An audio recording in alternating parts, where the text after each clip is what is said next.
It's a thought that has likely crossed the mind of every passenger at one point or another.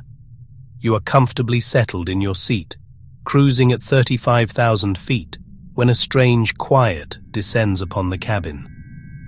The familiar, reassuring hum of the jet engines fades, replaced by an eerie silence broken only by the whisper of the wind.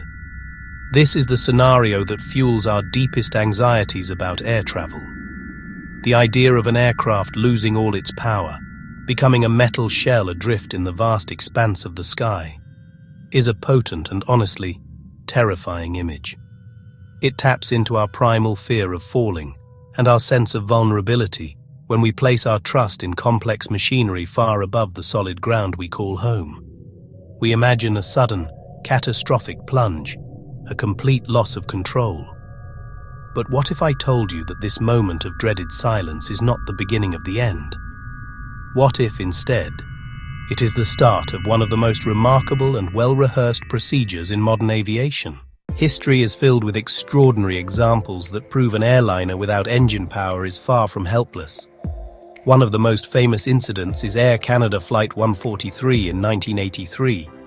Due to metric conversion errors during refueling, the brand new Boeing 767 ran out of fuel mid-flight over central Canada. Suddenly, at 41,000 feet, the engines fell silent.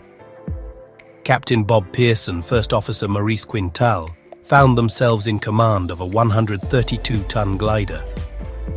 What could have been a catastrophe became a masterclass in airmanship. Captain Pearson, an experienced glider pilot, used his glider experience to manage the descent. First Officer Quintal searched for an emergency landing spot, settling on a decommissioned Air Force base in Gimli, Manitoba. The landing was nothing short of miraculous. The runway at Gimli had been partially converted into a drag racing strip.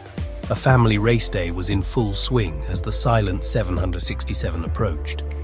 With no engine power, the pilots could not perform a standard go-around. They had only one chance to land.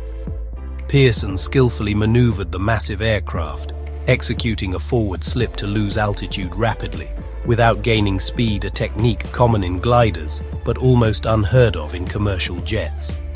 He brought the plane down safely. Despite a collapsed nose gear and some damage, all 69 people walked away unharmed. The Gimli glider was repaired and flew for another 25 years. Another incredible story is US Airways Flight 1549 in 2009, the Miracle on the Hudson.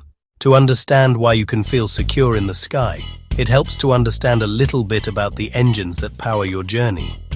A modern jet engine is a marvel of engineering, but its basic principle is surprisingly simple. Think of it as a tube that performs four main jobs in rapid succession: suck, squeeze, bang, blow. First, a large fan at the front of the engine sucks in a massive amount of air. The majority of this air, called bypass air, goes around the core and is accelerated out the back. This bypass air provides most of the engine's thrust. This is why modern engines are called high bypass turbofans. It makes them quieter and much more fuel efficient than older jet engines. The smaller portion of air enters the engine's core. This is where squeezing happens. This air is passed through a series of rotating blades called compressors. The compressors spin at incredibly high speeds, and each stage squeezes the air more and more, raising pressure and temperature. The highly compressed air is forced into the combustion chamber. A fine mist of jet fuel is sprayed into the hot compressed air and ignited. That ignition is a controlled, continuous explosion producing a blast of high-energy hot gas. The expanding gas rushes toward the back of the engine, the blow phase. On the way back, the hot gas spins a series of turbines. The turbines are connected by a central shaft to the compressor blades and the front fan. The calm professionalism displayed by pilots in emergencies like the Gimli glider or the Miracle on the Hudson is no accident. It's the direct result of countless hours of intensive, repetitive, highly realistic training.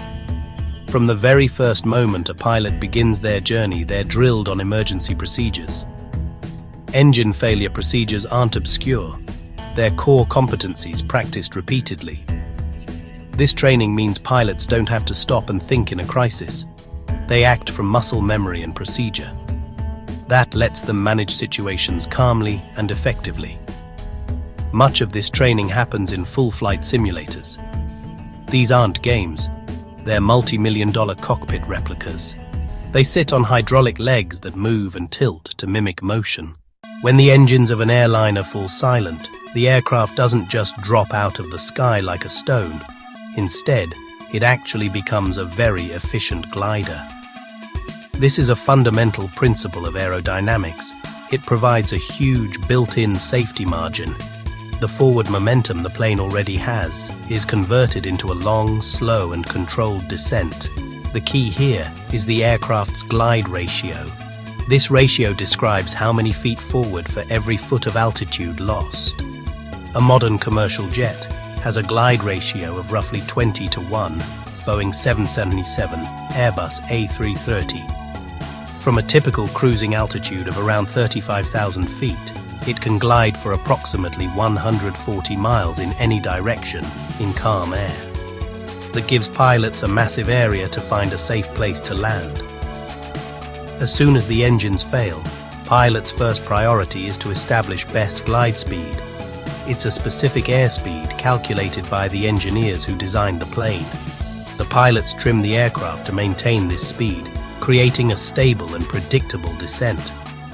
Inside the cockpit, it's far from a scene of panic. Red warning lights will illuminate.